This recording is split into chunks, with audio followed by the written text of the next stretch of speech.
Hi everyone. In the next part of the Doing the Page Object Model the Right Way series, I've decided to make some refactor changes to our code that shouldn't really change the way that it's working, but it's gonna make it cleaner and prevent us from making some mistakes in the future. Now, the first change I would like to make is changing these comments to not even having them at all, because yeah, they were helpful at first if you're not familiar with the concept, but now, if we actually go ahead and remove them, notice how the same structure keeps the code tight and cleaner, because each of our task methods is gonna have that way of separating by maybe an empty line each of the parts of it. So we can still notice that the first couple of lines are related to the arrange parent part, then we do the acting, and then we do the assertion. So the next change I would like to make, other than that, is to replace these explicit data types assignments to using the bar keyword. Now, this is available after a certain version of Java, which I cannot really remember off the top of my head right now. But notice how now we don't have to actually like repeat the home word so many times in a row, just a single line. So let's go ahead and do that. And also do the same here for the search object and for the author. Now there's a little detail over here, right on the right side of the search word. Notice how it has like two dots and then says search. This is because it's using something called type inference, where this expression doesn't really tell you, the reader, what exactly the data type is gonna be for this reference, but this is gonna give you like a hint on what it is. This is not visible for anyone else. This is not real code. Notice how the cursor is going all the way across it. But it's helpful, similar to the way of how the IDE also tells you what is the name of that parameter when you're passing an argument. Now, the next thing I would like to do is that if we go into the search for method, notice how we're calling the getWay method. That is not part of this class. It's actually being inherited by the base class, which is named page right now.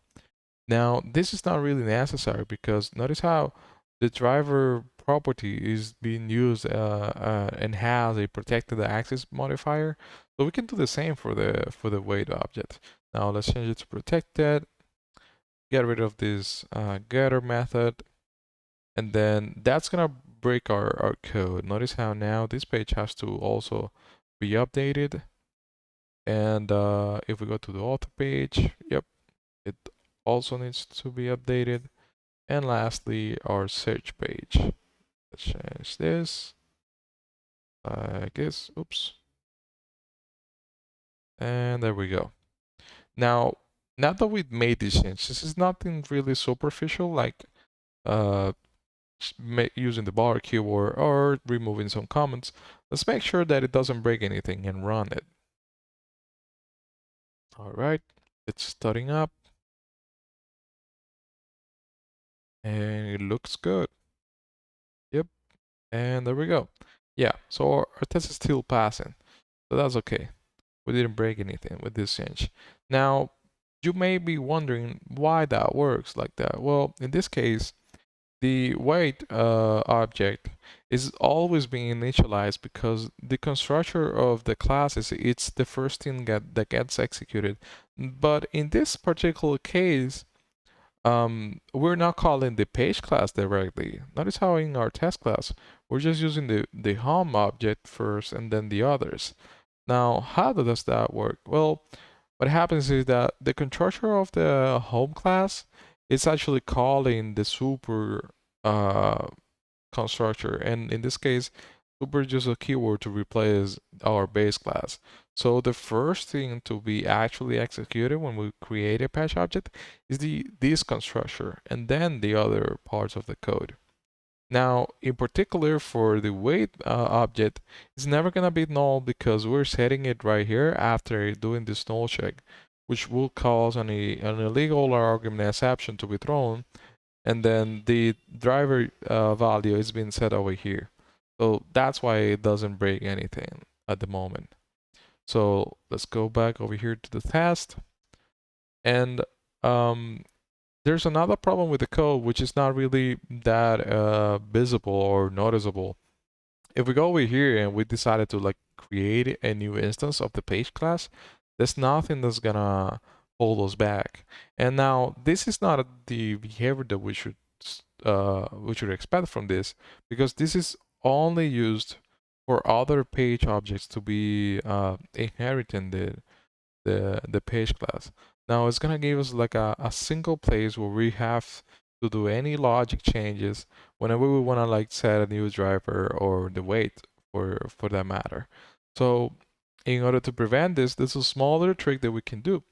If we go inside and again to the page implementation details, now right before the class keyword and then after the public, we just have to add abstract to it. Now notice how the IDE is telling me right away, hey, there's one related problem to this change. It's because now this line of code is not gonna even be compiled.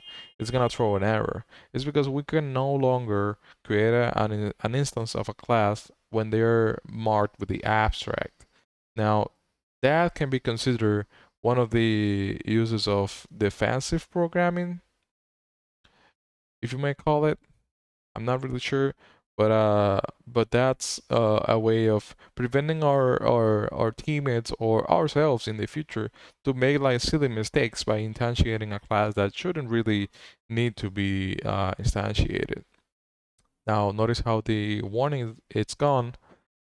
And another change, and really a small one, but it can pay it off later, is that I would like to rename this class because there's a concept of page object models, right? And so far, if we go back to the dev2 page, the entire page for the case of the home class is representing everything here, and that doesn't really feel like right. Because notice how if we navigate to the home page, we have this navigation menu on the top with the create button, the notifications, and so on. Now, if I go to the reader list, look, this same navigation header is still present. If we go then to the podcast section, it's still there. So if we wanted to have like different pages, one per each actual screen of this particular website, it will mean that we will have that code for the header be duplicated across.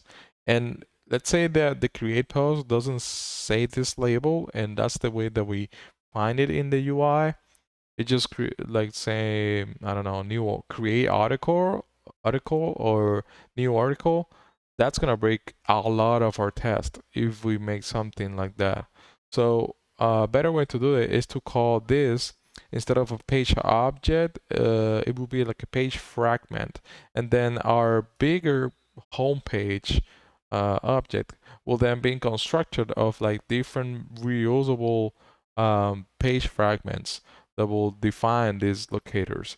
So that way our code can be easily maintained, because if this selector or locator changes in the future, we just have to change it in one place, and that's really powerful. So if we go back to our code, let's rename this. If you double tap shift, then type rename, we can change it to page object. Now this is more of a clear meaning to gives this class a more clear meaning, because then we can have the not only page objects of like in the entire page, but also the page objects that represent what it's called page fragments, like this. And this is what gives you that like really reusable way of thinking. Now it may be tricky at first, but some of the elements that you can think right away of making them fragments instead of like a part of the entire pages will be like like we saw, the navigation header, the footer of a page, and also alert dialogues, or if you like it to call models. Sometimes they're called like that depending on the platform.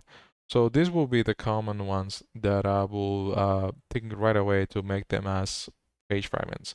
So as you get more experience, you can start noticing how like the same locator can be used in different parts of the app, and that way you can then start thinking about, hey, how can I really refactor this code to make it a page fragment instead of like a full blown out page? with too many details. Now, I don't want to get into much more than that for this video. So if you have any questions, feel free to leave them in the comments, and I will see you in the next one.